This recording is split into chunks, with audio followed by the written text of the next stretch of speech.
Hi everyone, it's time for me to make a video that is long overdue. It is my top 10 of 2013, my 10 best movies of the year. And seeing as how it's well past the midpoint in January, I figured I better get my act together and do it. There were a couple films that I wanted to see before I made this list.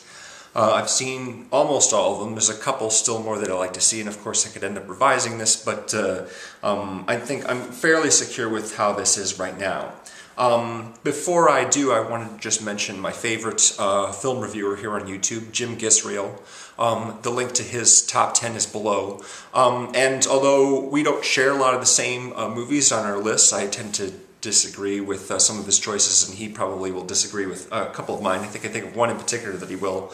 But he's very, very astute. He's very insightful, knows a lot about film history and about styles and what have you, and he's a good guy to check out for reviews. He does a lot of reviews of the current movies in theaters, so if you haven't already, check out his channel. He's got some good stuff there. And he's often funny, especially when he doesn't like a film. I had a pretty tough time putting this list together. I hemmed and hawed over my choices, and the sequence that they come in for a long time. People, it seems, have been really kind of gaga about movies in general this year, you know, calling it a really great year for movies and heaping all kinds of praise on certain films, and I just haven't felt that way. I've been less than enthusiastic about the year overall. Although all the movies on my list of 10 are good and ones that I recommend. It isn't like, you know, something where I'm just like, oh my goodness, I just love that movie, it was amazing, you have to see it. I don't know if there are any films on this list like that, with the exception of possibly number 1 and number 2. It could be that my life outside the movie theater has been affected by this. I had some work issues that kind of put me in a bad mood for most of the year, so that might have affected my mood. You know, my whole perspective on film in general. If I'm generally happier and things are in a good place, I tend to like movies more. I don't know how that works. I can kind of see that. Anyway, I don't want this video to run on too long, so let me start with number 10. And there was a three-way battle, basically, for this slot that went on for a long time. I finally decided on Short Term 12, which was an indie film directed by Destin Cretton and stars Brie Larson as a young woman who, with her live-in boyfriend, works at a foster care facility, a place where foster children who aren't currently in foster homes can, you know, basically live and be taken care of. And she and her boyfriend are talking about getting married. They are both former foster children themselves. And so they relate to these kids quite a lot. And it's a really good movie. Slightly too conventional in structure for me, but aside from that, it's, you know, very well acted, very sensitively made picture. And Brie Larson's been in a number of good movies thus far. She was in Spectacular Now, which was one of the movies I was considering for the number 10 slot. And of course she played Joseph Gordon-Levitt's sister in Don John. I think she was up for the role of Sarah Connor in the new Terminator movie, but she didn't get it, and I think I'm kind of glad about that, because I don't know that she would be a great fit for that film. But then again, maybe I didn't think that Linda Hamilton would be good if I was considering casting it in 1983 or something like that. My number 9 film is Zero Dark 30. This is a movie that is, of course, largely considered a 2012 movie because of its Oscar consideration. It came out here in January in Chicago, so I'm considering a movie from this year. I like this movie a lot more than The Hurt Locker, actually. It's a really good semi-fictionalization of what really happened and how the CIA, this one CIA analyst who was working to find bin Laden, managed to put the pieces together and get the intel they needed in order to find him eventually and take him out. I've read that you know, a lot of the names have been changed, and Jessica Chastain bears no physical resemblance to the woman who she's playing, the real person that she's playing. But one thing, and also I would suspect that a lot of the dates are classified when they acquired certain information, and how a lot of the details have probably been changed. One thing that hasn't been changed, though, is when they put a date on screen for when there's an incident resulting in people dying, like bombs going off. So whenever you see a date on screen, you anticipate something bad is going to happen because it establishes that pattern. And it's just sort of a matter of waiting around for that terrible thing to happen before we move on to the next scene. I found that a little bit frustrating. It's my one problem with the movie, but aside from that, it's very good. My number 8 film is a drama called What Maisie Knew. It's based on a novel. It's told from the perspective of a girl who's about 6. She's involved in sort of a tug-of-war between her parents who are splitting up. Julianne Moore is her mom. She's a rock musician. She's on tour a lot, so she's not home very much in New York where they live.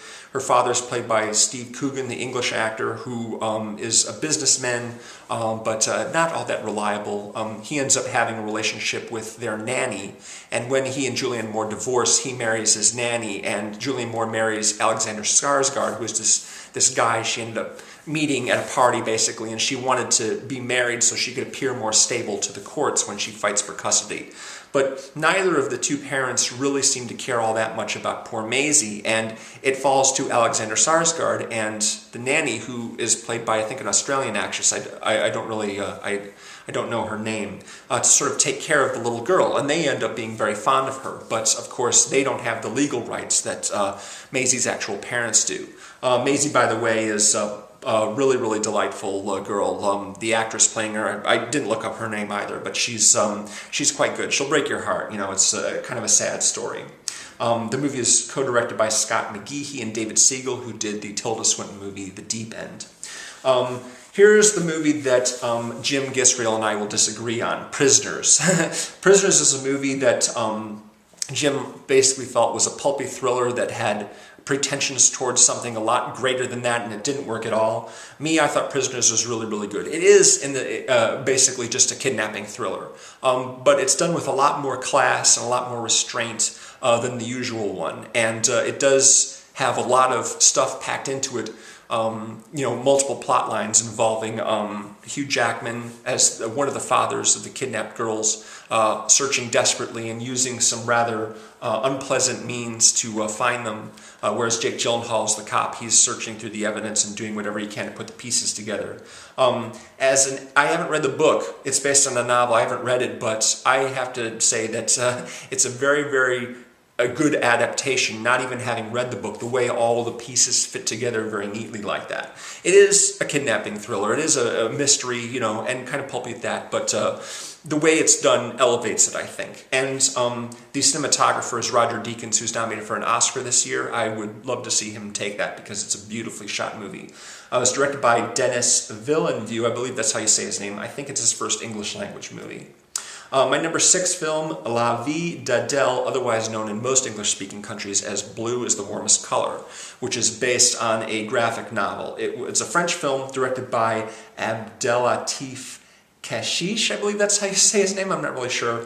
But it stars a 19-year-old actress named Adele Exarchopoulos as Adele. The main character's name is Adele. She starts off in high school, and we sort of chart her life through finishing school and becoming a teacher and teaching elementary school, I think kindergarten, maybe, or first grade. But along the way, of course, she has a very significant relationship with another girl named Emma, who's played by Léa Seydoux, who you'll probably recognize from Mission Impossible Ghost Protocol. She was the assassin, the blonde assassin in that movie. This is a 3-hour movie that really takes its time telling the story and really sort of allows you as a viewer to sort of stand back and just sort of observe daily routine, which is kind of nice. You know, most movies are very sort of conflict driven. You take care of a certain story beat, whatever the conflict is in a particular scene is resolved one way or the other, and then you move on to the next scene. This is a much more observational film.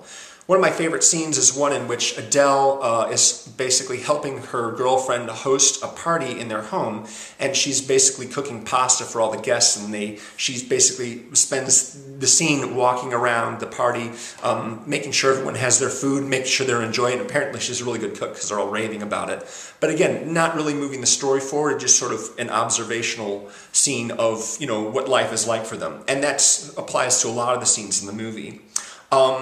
Of course, the movie is well known for having prolonged and graphic sex scenes, and I would say that the structure of the movie almost, or just barely justifies the intensity of these scenes, or the prolonged nature of them. I'm of the opinion that sex scenes, while sometimes fun to watch, don't really serve the story because they're not about anything progressing forward. You have two characters on the same page, and so you're just basically watching them rub up against each other for a couple minutes, or in this case more like 7 minutes, and there's only so much passionate moaning you can listen to before it starts to become funny. I actually had to like stifle laughter after a little while. Aside from that though, it's quite a good movie. I was very involved with it despite its length.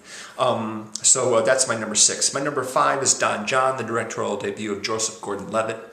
Quite a good movie.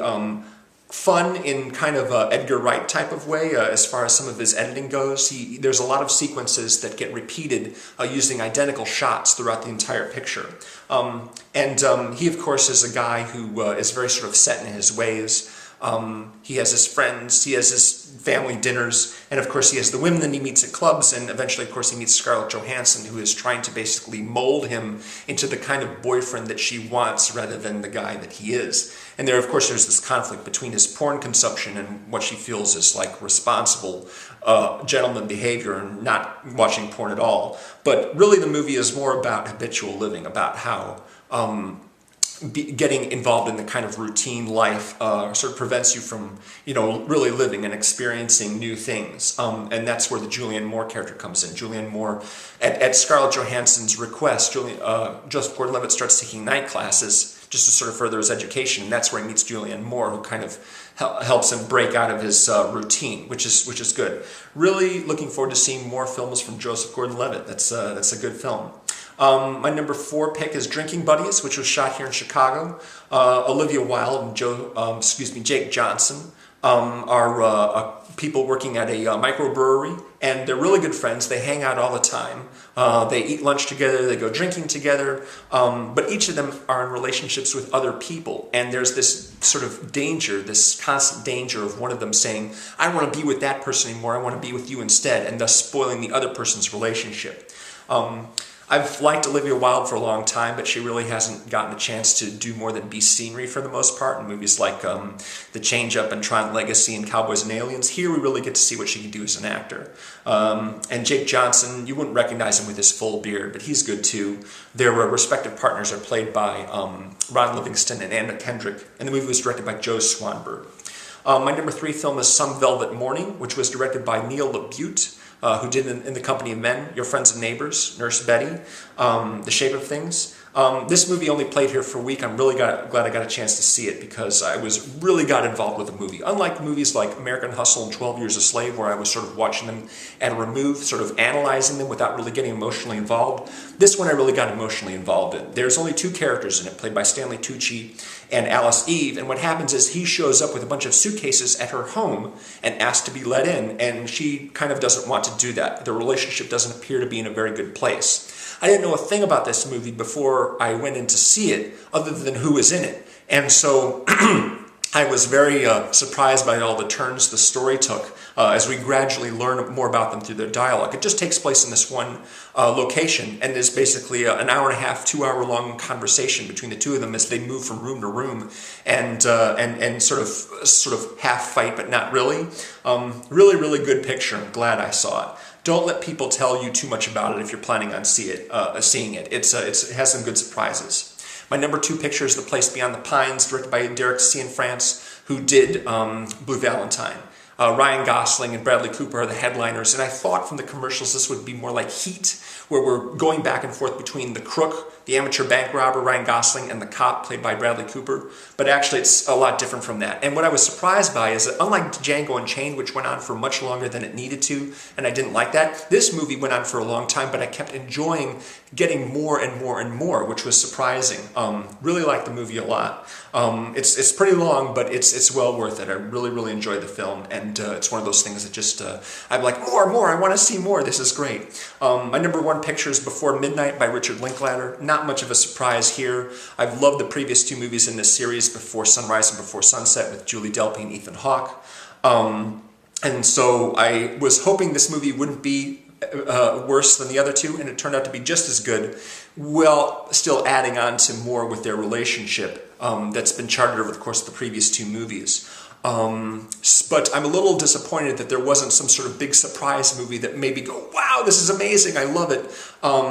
There were, I guess some Velvet Morning kind of qualifies in that vein, but Before Midnight is a movie that I have absolutely no issues with, and yet I'm disappointed that I couldn't see anything better than that, because it's no surprise that this movie would be fantastic. I did, however, read about Richard Linklater's next movie, Boyhood, which just played at Sundance, and is a movie that I've been reading about for a few years, and I hope it comes out this year because I'm very excited about that one. Anyway, that's my list right there. Please visit my Facebook page and comment and give me feedback. Tell me what movies you like this year. It's harder for me to respond to YouTube comments just because of the Google Plus thingy. So if you're watching on YouTube, there's a link below to my Facebook page for CineRam. Come on over and interact with me there. I'd really appreciate it. Thanks very much for watching. Sorry it took so long with this. Take it easy.